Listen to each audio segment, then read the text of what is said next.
Hello. Welcome Well, welcome back. to our homegrown urban homestead. This is as cheesy as it gets. We're joined by our good friend Callum, aka Carrot, who is a bit off screen, but Or Karen.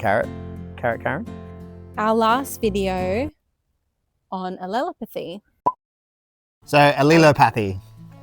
Allelopathy. It is the byproduct of a plant or a tree releasing chemicals generally found in the roots, in the leaves or in the trunk, releasing chemicals that can inhibit and disrupt the growth of other plants around it. Asterisk, Do you reckon? controversial pronunciation of this particular word. Yeah. It's the concept where plants emit growth inhibitor through the roots, bark or leaves that stops or slows other plants from growing around it. It's all to do with competing for resources. We talked about how this worked with our gum trees that we have here in the backyard. We had some really interesting comments from viewers, and one of those comments led us to do a little bit more research around gum or eucalyptus mulch and using that in the garden and how safe it is for other plants, seeing as that it gives off this growth inhibiting chemical. Well, we did that research, didn't we, love? We did. And what did we find? That we had made some mistakes. We'd made mistakes. Yeah. So we're here to confess. Well, when we cut down the number 2 tree between these big gums behind us, on very good reasons, because it was a safety risk, it was overhanging. It was coming down. It was growing at an angle like that across the garden. across our garden, so it was a high risk of snapping. There wasn't enough room with the other gums. Yeah, it was overcrowded. So it was a bit crowded because when they planted them here, it wasn't really spaced as well as it could have been probably. Yeah. Anyway, it just was leaning too far and it posed a big risk of coming down. So we had some professional arborists come and have a look. They agreed and they chopped the tree down. But we thought, let's use the tree because of course we want to reuse everything here. It's all about sustainability, using what we have on the property. So we got it mulched. And we also got a bunch of it cut into pieces, such as what we have going here in the fire pit. It's been sitting in the shed. That gum tree. Yeah, it's been sitting in the shed seasoning. 18 months. Yeah, and it's an excellent firewood. It's a hardwood. It burns for a long time. It gives off a lot of heat. Very good for firewood. But the mulch, that's a different story. We didn't actually let it decompose and age as we should have. We actually put it straight on our main production garden area. And whilst it wouldn't affect the raised beds, we didn't use it in the raised beds. No, we didn't. What did you use instead though? Used sugarcane mulch on the top.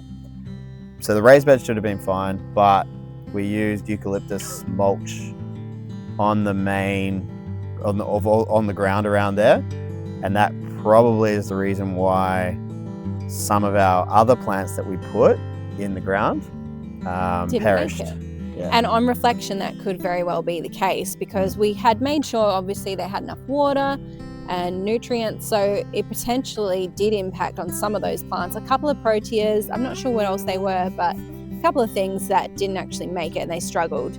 However, a lot of the other plants have flourished, and by now the mulch should have been aged enough that it probably won't have an effect going forward. No. We also used a lot of that eucalypt mulch for the pathway between the beds, and that was a really good idea, even though we didn't know it at the time, because it suppresses weeds. Yeah. So it was really good to use between the beds. We didn't want anything growing there anyway. It's not everywhere else. Just not everywhere else. So going forward, we won't do that again. Which is also, but in that same hindsight and that same vein, it's also beneficial because we've planted pretty much only natives since then, and pretty much only natives, they all survived.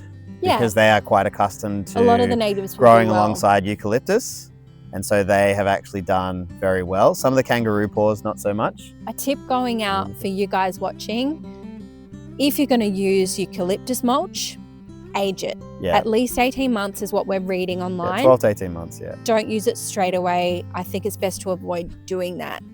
Yeah. But if you want to use it for pathways in your garden and you don't want weeds growing, perfect. Use it straight away, I think. Yep. Or if you are planting it alongside natives, or some ferns that are used to, natives especially, that are used to growing next to or near eucalyptus.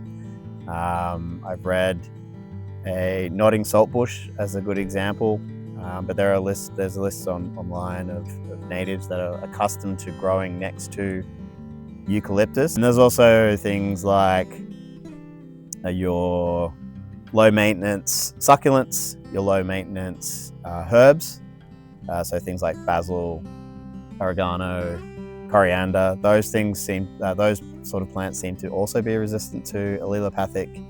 We've got some impacts. Sage growing around the mulch, and that did well. Yeah, so I know and the parsley as well. Yeah, it's a bit of a hit and miss, but largely I think best to avoid it. Yeah, just be on the wary side of where you are putting it on your garden. There are some plants that are more sensitive to it. The nightshade family, for example, is sensitive to it. Azaleas are sensitive to it. We'll put the details in the description below. We're learning as we go. We're learning by doing. The persistent rough draft that we're doing. And through this subject and that question, we found out more about it, and we're going to probably continue to form. And there's also something I did read is that there still needs to be more studies and research on this subject anyway.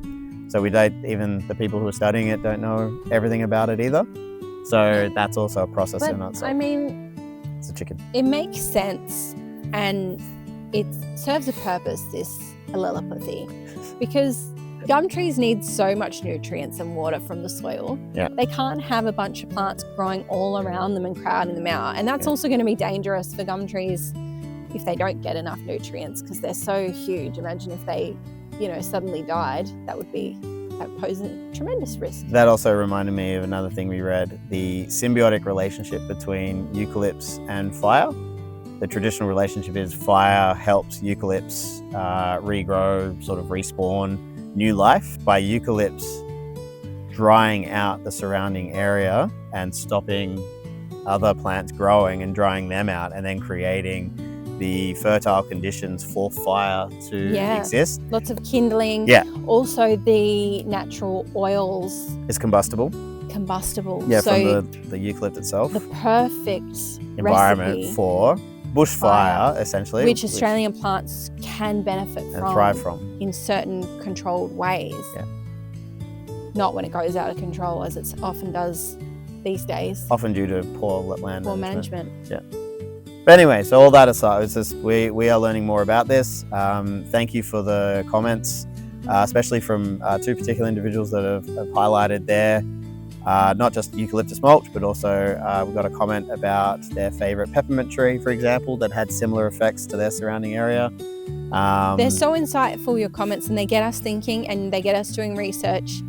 And if we take a few days to read and get back and reply, it's usually because we're looking into what you're saying and looking at how we can find out more about that as well. But we appreciate the engagement, and keep the questions coming, and give us a good old like, please subscribe, and please watch some other videos of ours. We appreciate everything out there and the engagement, and thanks very much.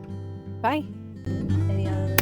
Yeah, we can't go even That's my a single thing. video without Like the storyboard thing for movies, because we don't have one of those. I just go. It's kind of become my thing. Got our kids asleep with the baby monitors, and this is as peaceful as it gets for us. This is lovely, and welcome to our first fire council. I'm thinking, did you just tip over my... I did, but I was about to be burned alive. I had to go back the other way. Take one for the team. Happy birthday to you. Happy birthday, dear Carrot. Happy birthday to you. Hooray!